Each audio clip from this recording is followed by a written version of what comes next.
With the command given to all the ships, the human anger was now to be on full display for the entire universe to see. Massive weapons fired tons of metal death straight towards the enemy formation. Turreted weapons are locked forward as they fire along with their fixed-blade counterpart. All these keel-mounted weapons fire much larger rounds, and together they turn into a complete wall of death. Maneuverable missiles are fired next and speed across towards the enemy. The slower torpedoes are fired next and are fixing on the very large ships and absolutely nothing else. The missiles and torpedoes launched in a large wave that seems to continue afterwards. In order to maximize kinetics, they need to fire in coordinated volleys to make sure there's a hit. Large energy weapons would be fired, but they can't. Not yet. Corvettes in the human formation begin to move outside of the formation, way off to the right and left, almost leaving the entire formation, but instead, it turns out they're flanking the enemy fleet. In the dance of death, coordinated volleys of fire streak across the darkness of the void, and now the lizards need to respond. In response to the fire coming in, the lizards turn all their battleships and cruisers to face the human fleet. The invasion carriers continue on their way as they're protected by half of the destroyers, all the frigates and shuttles, and of course the corvettes. What surprised all the humans on their sensors was to see gunships of all things, using these gunships as space superiority fighters, and with a quick scan you could tell there's 3 lizards in each one. These gunships are there to protect the carrier to make sure it gets to the planet. And the carriers, well, they continue on to the home world and the colony worlds in the system, not seeming to give 1 ounce of a crap of what's about to come their way. The locals continue to fight and try to keep the carriers from actually reaching their targets. The humans affectionately call these locals sugars because of their green eyes, and of course the fact they can't pronounce the actual name correctly. Originally they were called Sugarloaf due to them having those very, very dense green eyes. Yet the name was shortened after some of the men said they want to pick up a loaf, or pick a loaf. That was just, something was wrong about that.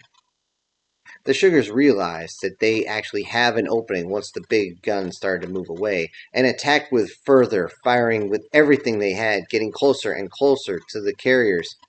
The lizards tightened their defenses around the carriers and just kept going, and there was a complete fireworks display all around the carriers as they slowly made their way across the void.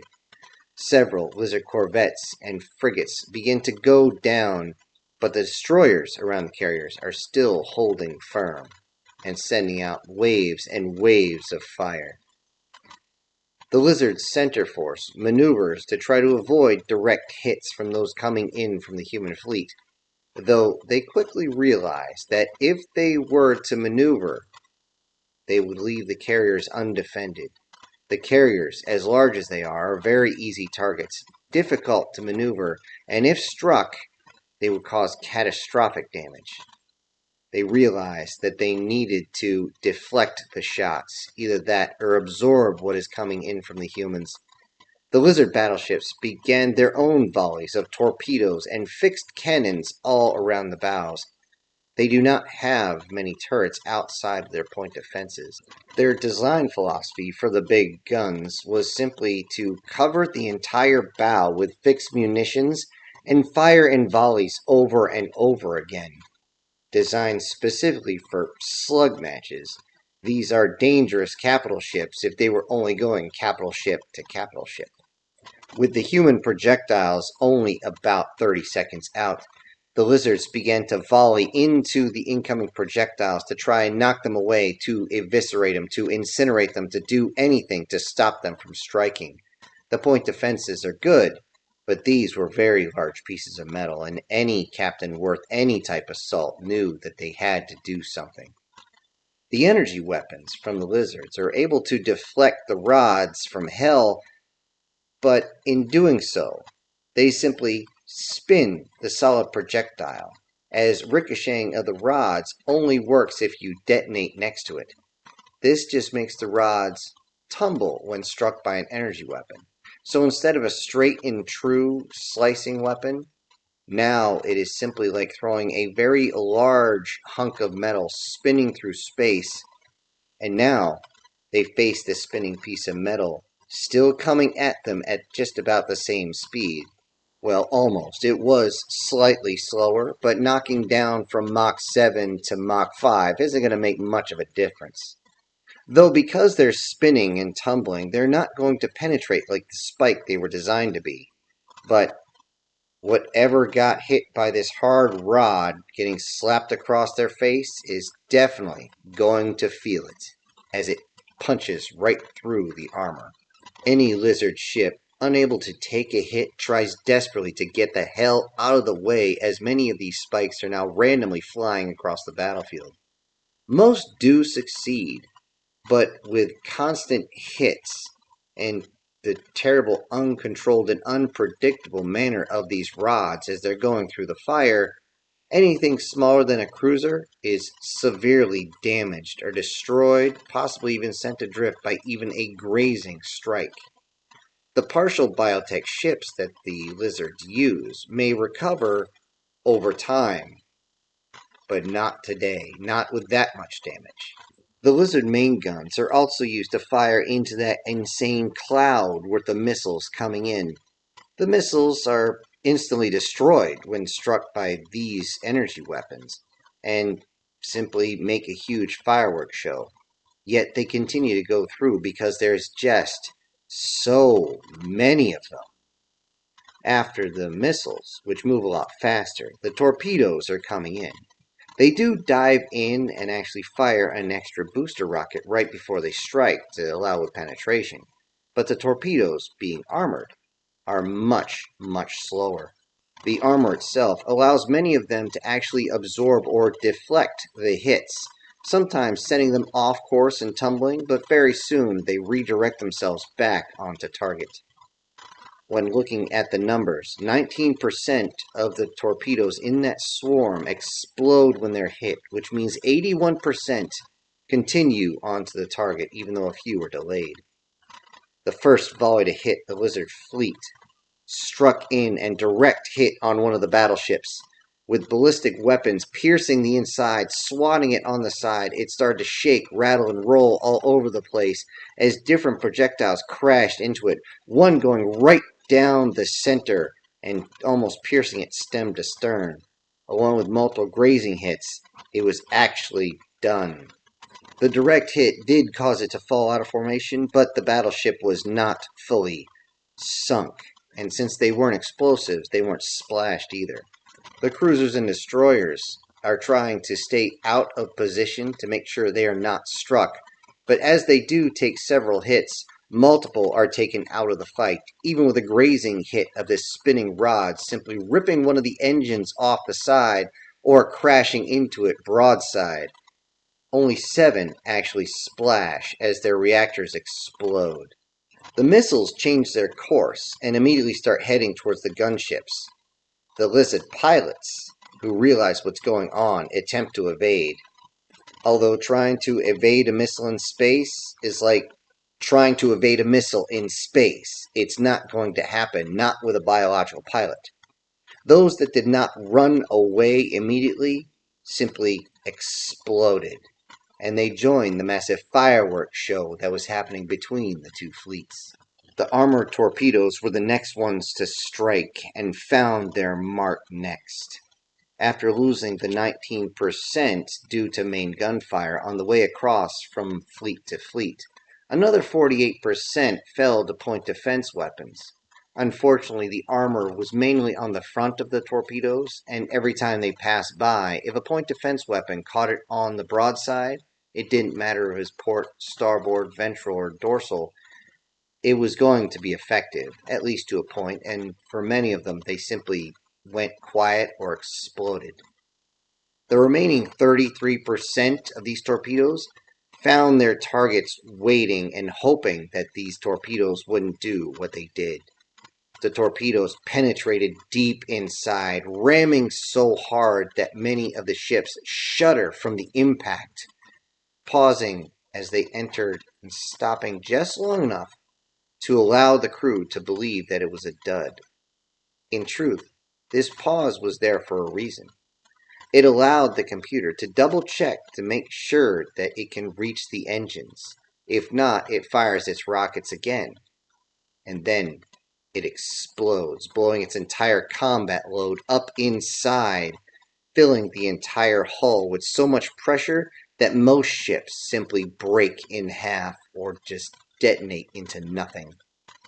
This totally destroying 2 of the enemy battleships, leaving 2 operational and 1 damaged remaining in the fight.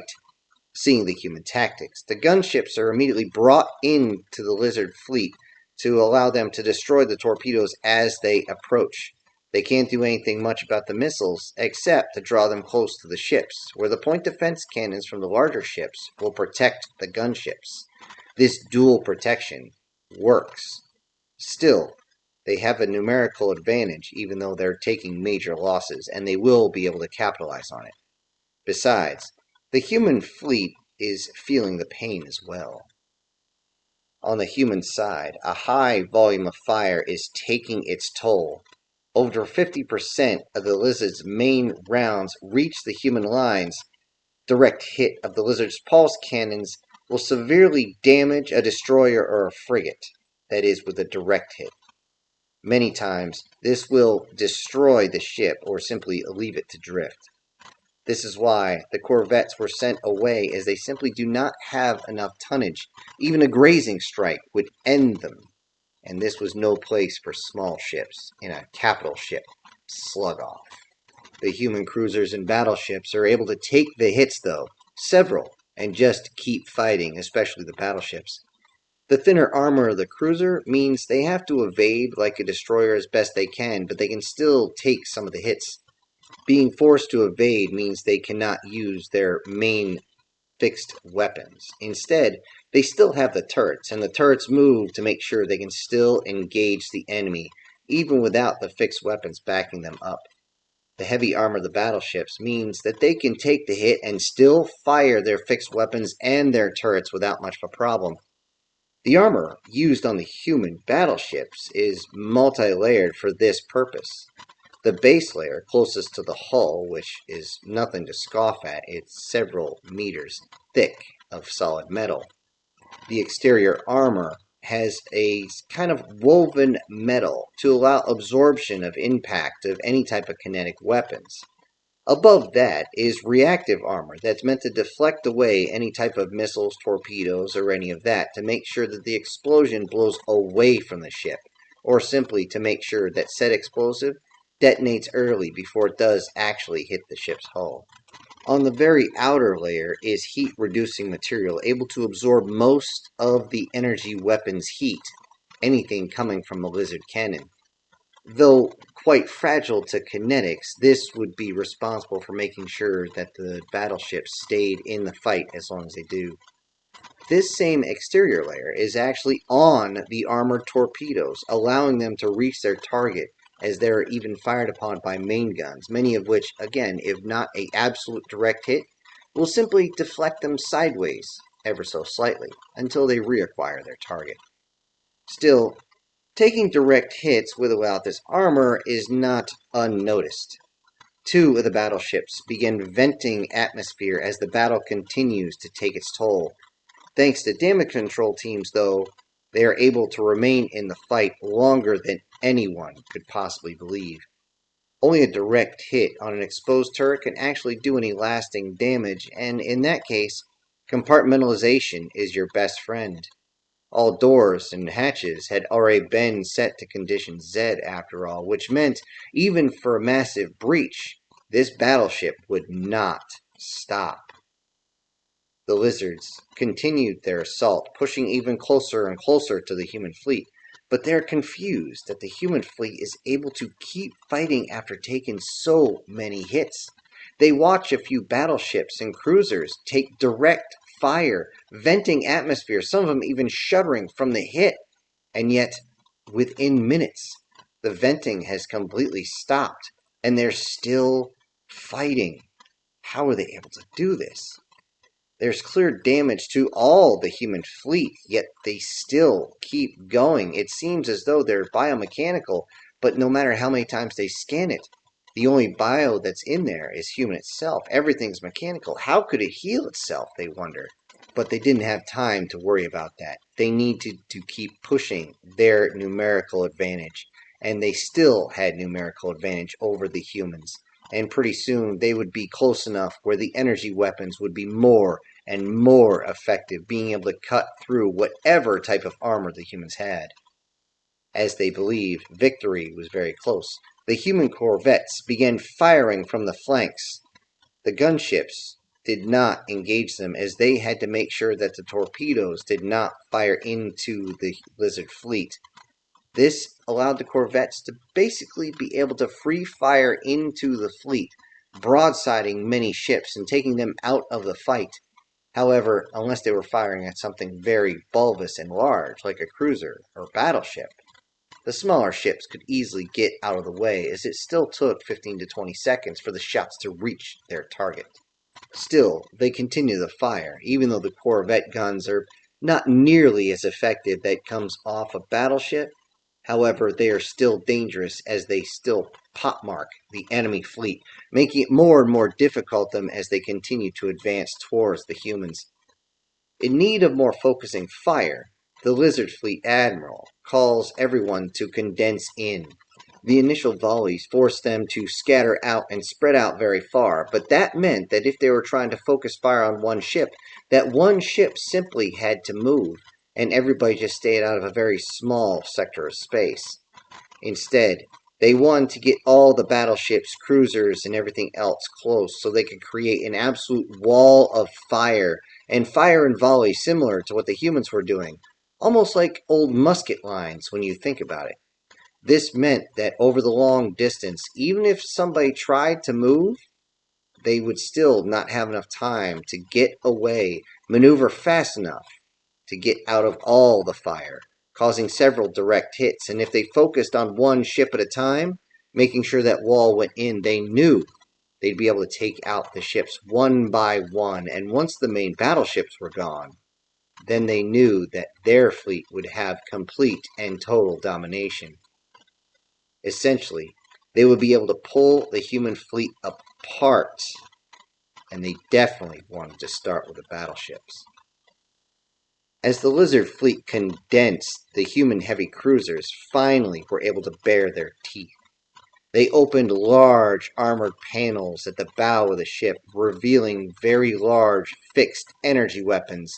These had finally charged up enough and were able to fire.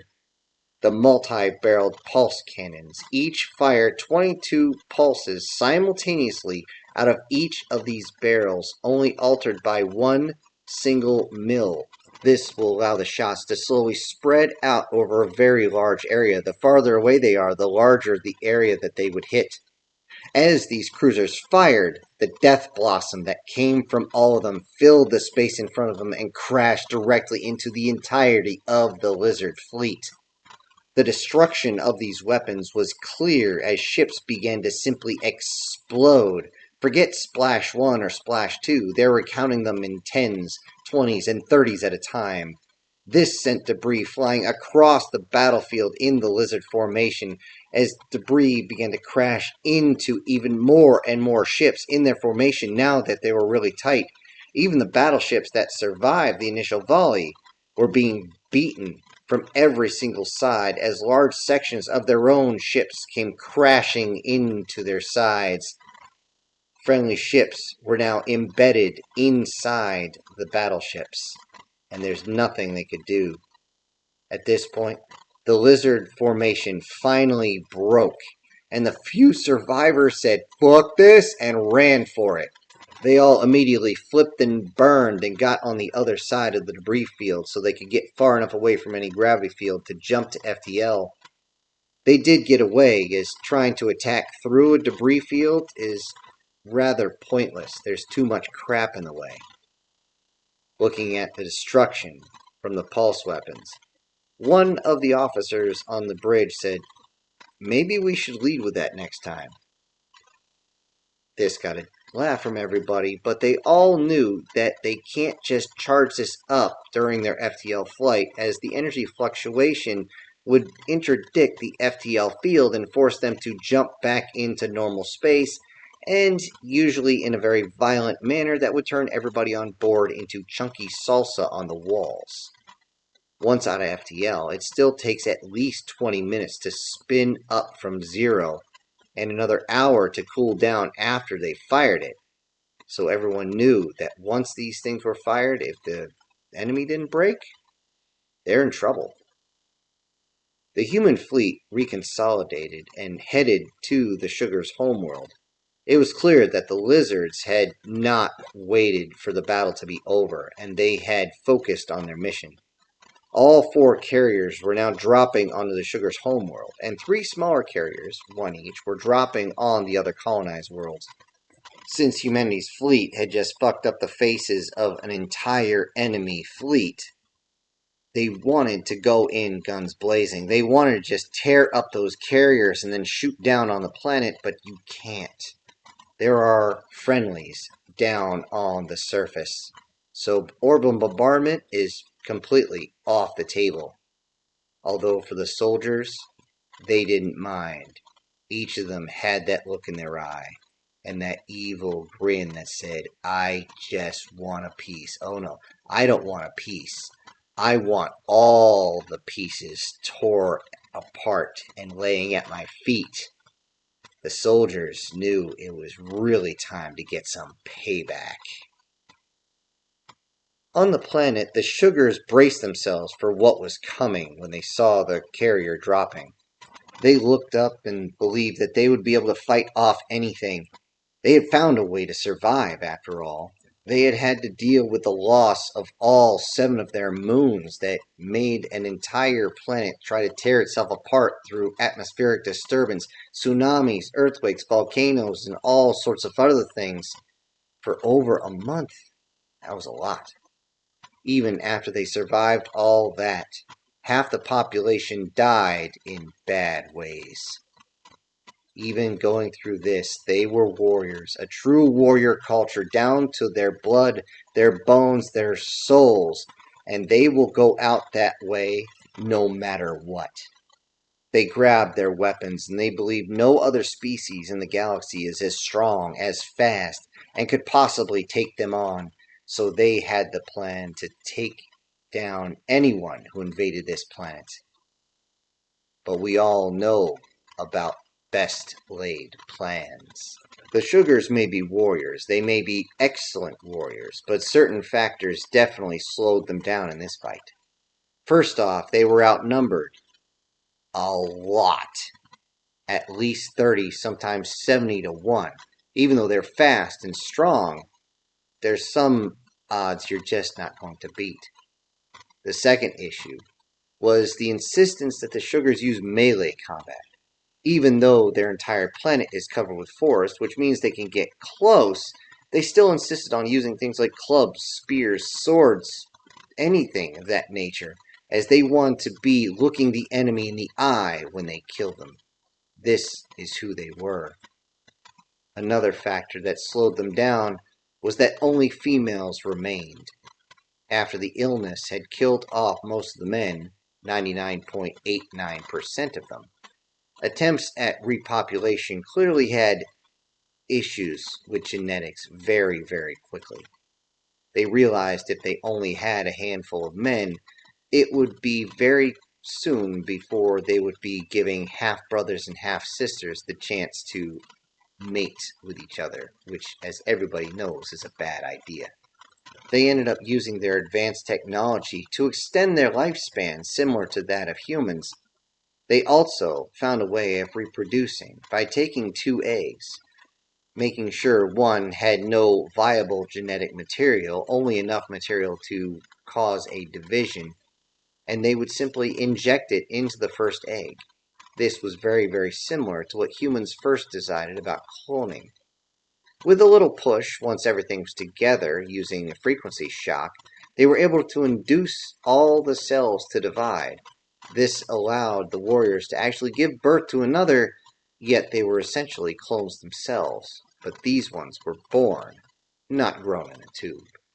The sugars might also be warriors first, but it wasn't long after not having any males around that vanity began to show on their planet.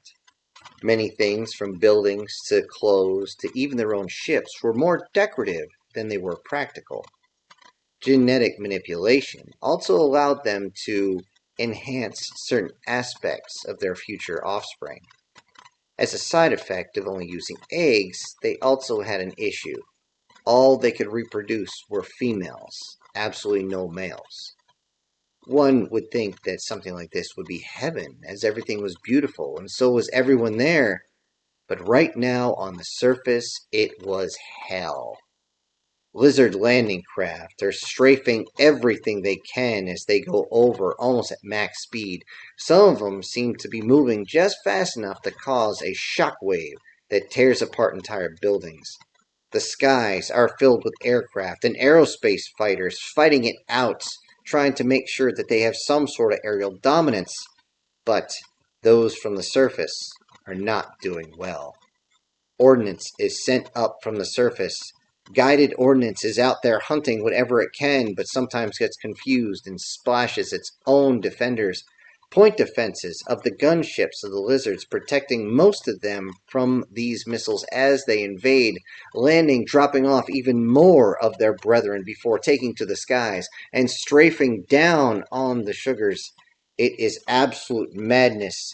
More ordnance begins to splash down, high explosives everywhere, which is odd considered that the lizards prefer the hydro weapons, similar to the toads. Unfortunately, these hydro weapons, being short range, actually plays into their hand, as the sugars insist on melee weapons and must get close, which means as they jump out to ambush, they're just within range to get parts of them blown out, blown off, or cut in half. Though these hydro weapons are limited in ammo than any type of energy weapon, they don't overheat. And lizards don't like weapons that overheat, as they burn very, very easily, especially on their quote-unquote underside. And that is the palm of their claw is considered an underside. Anything that burns will never fully heal, and they do not want to have to go through amputation so that their arm grows back after something like that. It's not a pleasant experience because it can't be simply severed, it must be ripped off. On the far side of the Sugars' home planet, in their capital city, a storm is raging as the battle continues. The wind is not up, but the weather is still coming in, and this actually allows the lizards to reload their weapons as they move, making sure they can continue to fight long after they should have stopped to try and reload anywhere they can. Anyone would look at this and go, "You clever bastards." Hours into the planetary invasion, and blood and water is now mixed and running down the streets, and rivers are turning red. Everything is being destroyed and killed. Decorative buildings are being destroyed one right after another as ships come across and fire directly down into the superstructure, making sure they take out all the load-bearing materials. The sugars fight like cornered beasts from street to street. Every single time there's a turn, a T-intersection, anything, they jump out and come at the lizards with any type of weapon they have. Even if that to pick up some piece of debris, they know they must fight. They're outgunned, outmaneuvered as they are now completely surrounded. The capital city will fall soon, and they knew it. If nothing else, it would fall soon to the strafing runs and strikes by the corvettes and gunships that insist on staying right above their heads. Inside the remains of the control room, it shakes from the impact, and many items fall to the floor again and again as the HE rounds splash down. The commander, "Status of outer defenses! Breached! The second line won't last long!" With this, many of them begin praying to their mother goddess, praying for something to save them. making sure that their species can survive. Many are heard whispering their prayers a little bit as they're continuing to do their work. Suddenly, one of the comms officers yells, "Incoming contacts! A lot of them!" The commander yells, "What now?" They look close and said, "Unknown. They're filling our sensors so much I can't tell." Everybody believed the same thing as the commander walked over, saying, "Probably a massive push to wipe us out, damn it." With that, she simply raised her sword and said, "Follow me, warriors!" Everyone knew that this would be a last stand. They headed out to the rain to face the threat in one last glorious charge. If they're going to go out, they're not going out with a whimper, they're going out with a scream. Stepping out into the open, they believed that the gunships, corvettes, or whatever was in the sky right now would immediately converge on them and take them down. As they stepped outside, they could feel the rain land on them, soaking them all the way down. They looked up and were surprised. Aircraft were decimating each other, and it seemed like explosions were everywhere. Missiles streaked across the sky from Lord knows where as they came in flying and crashed into the corvettes and gunships. Explosions in the sky and on the ground as things crashed. Other fighters came in so low, so fast you couldn't see it. They started strafing and crashing into things, firing all sorts of ordnance everywhere. Screams all around of rage, pain, fear, and even desperation filled the streets, along with the explosion, along with the distinct sound of those water cannons firing. Everyone suddenly paused, wondering what the hell is going on. Suddenly, a subordinate came running out, screaming, "Ma'am, we found out what the rain is! It's not the snakes!" The commander turns and says, "What is it?" In that moment, multiple pods come crashing into the ground, some of them right through buildings, and just hard enough to sink into the ground a couple of inches. As they simply look at the strange pods before them, the doors open up and heavily armored bipeds step out. With each step, everyone can hear the footfall land on the ground, realizing that this meant whatever in the hell they were looking at was very, very heavy. For the briefest of moments, the armor simply stood there and looked at the sugars as they held their weapons ready for a fight. Suddenly, the armor turned and engaged the group of lizards coming around the buildings and absolutely shredded them with all sorts of ballistic weapons. The subordinate catching herself and says, "Yes, it's raining humans!" "Hallelujah," they said softly. As around the city, as far as the sugars can see, pods began landing and crashing into the ground. They knew what this meant. All these heavy bipeds were coming in, and they were there to destroy the lizards. The lighter infantry also began coming down, some of them opening parachutes as low as 500 feet, immediately landing, popping loose their risers, raising their weapons, and taking the fight to the reptiles, not even stopping to say, "Sorry we're late," but just tearing into them. In complete disbelief, the Sugars' command and all their subordinates were still standing there as they saw the human chute move and communicate with efficiency they didn't even think possible from anyone else. Even taking on the lizards in hand-to-claw combat. Seeing this, as one of the lightly armored humans grabs a hold of one of the lizards, takes him to the ground, and as the tail comes in, he backhands the lizard in the face, then draws the knife with his other hand, drives it straight into the lizard's chest, and as it screams, he grabs the muzzle, forces the head down, grabs the back of the head, and twists hard with a hearty crack. Then he simply stood up, retrieved his blade, reached over for the weapon he had dropped, reloaded, and started to run off into the distance towards the fight. And with that, the Sugars got their second win, and they charged as well. Charging out into the storm may have made them have to fight absolutely soaking wet, but the Sugars didn't even care anymore. However, in the midst of fighting, it was common to see humans seem to pause on occasion just to look at the Sugar's yellow, almost orange skin as it glistened as the Sugar drove her spear directly into the snake's face standing over the body. completely victorious. On the colony worlds, they couldn't use the pods, simply due to the gravity, so they parachuted in off of corvettes, with the corvettes providing cover on the way in. Most of them were simply wearing light plates and not much else. They drove at the enemy like amphetamine-soaked circus monkeys, definitely wanting more blood than ever before. The sugars on the colony world got a good look at the humans at this point. Most of them are tall for a human, at least what they knew about them. Though not as tall as the sugars males used to be, they're still taller than the females, that's for sure. Many had light-colored hair, though it seemed for some of them it was almost unnatural. The amount of muscles shown from the short sleeves they were wearing, as well as the ability to beat a lizard to death with their own bare hands, impressed the sugars, to say the least.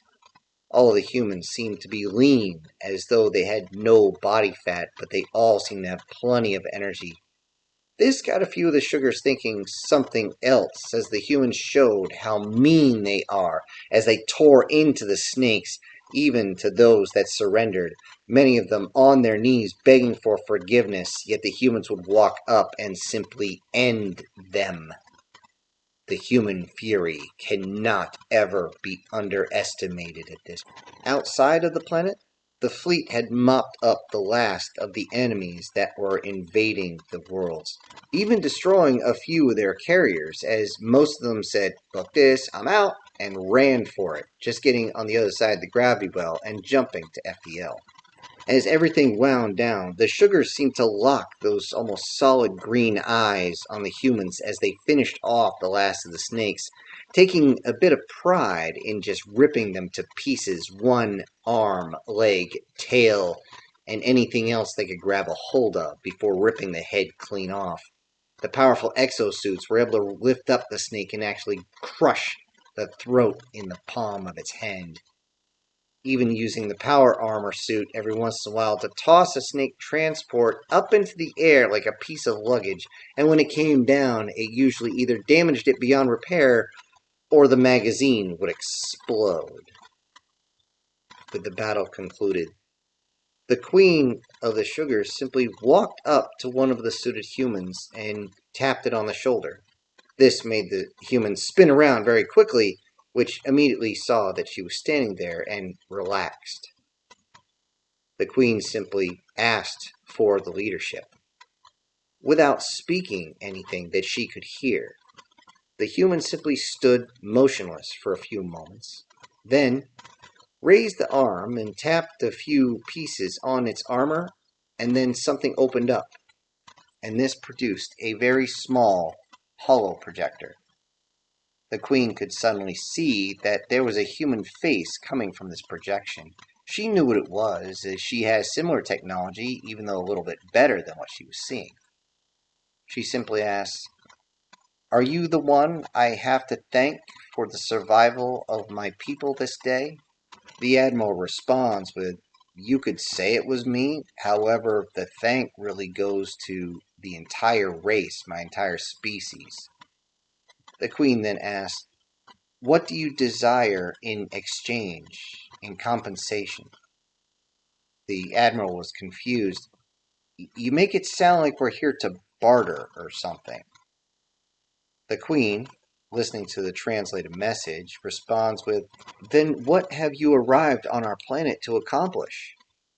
The Admiral states, "You have been struck by the loss of your moons, correct? And then massive storms came in afterwards, followed by a disease that killed over half of your population. Am I correct?" The Queen said, "Yes, we have. How do you have knowledge of this?" The Admiral, "Those scaly bastards did the same thing to every other sentient and sapient species in the universe, including us. We have arrived for two reasons. One, we received a distress call from this sector, and humanity is not one to turn those down, and we will help if we can. Two, we humans hold grudges for a long, long time." The Queen was suddenly a little worried, but tried not to show it. A grudge against us? I assume not, as your warriors have saved us. The Admiral responds, No. We are going to hunt down those overgrown iguanas, and we're going to give them the hard goodbye. After hearing the translation, the Queen realized there might be something lost in the translation, so she paused for a moment, but then realized exactly what the Admiral was saying. Then she asked, Is there a way we can assist in this endeavor? The Admiral said, Yeah. Survive. The Queen looked confused as he continued. Reports are coming in and your population numbers are not looking good. The fact that those crooked little crocs wanted to destroy such a lovely species as yourself has reinvigorated our desire. The Queen looked confused. Desire for what? The Admiral stated, Vengeance, that's what. The Queen said, You cannot do this alone. The Admiral responds with, You have bigger issues at the moment. And with that, reports came flooding in through the datapad, translated into her own language. The Queen could actually see the losses that were coming in, and it was staggering. In the universal language of using her eyes, the Admiral could see that she was very, very worried at this point. How were they going to survive? As she looked around, realizing that her cities were in ruins, her farms were probably gone, and there's very few of them left. The Admiral, trying to be as nice as possible, continued his talk. Do not be concerned. My men are here to help. He said this as he raised his arms. The Queen said, Men? You still have them? Not realizing that she's talking to one. All she had seen so far, however, was fully armed humans inside their heavy armor. She had not been around the light armor soldiers at all. The Admiral simply turned his head as though he's facing the armored soldier and said, Staff Sergeant, show her. The soldier begins to open his suit, which is not a very quick process at first as everything needs to unlock. Once unlocked, though, it's a very quick process, as most of the main portions simply open up fast. The chest piece in particular forced the Queen to step back before it swatted her right in the face. The Staff Sergeant stepped forward to show a lean, fit, toned, and very muscular body. He stood at 6'2", only 2 inches taller than the Queen. She looked, and she was actually impressed with the muscle mass and rugged appearance, as her own males did not have anywhere close to this much muscle on them. It should be noted that most troopers actually wear little more than their pants, boots, and a moisture-wick t-shirt under the suit. Reason? The suit's already tight and you can't wear much, or else it's simply going to compress you to the point where you're not going to be able to fight. So the Queen is getting a very good look. The Queen then agreed to allow the Hugh men to assist recovery efforts.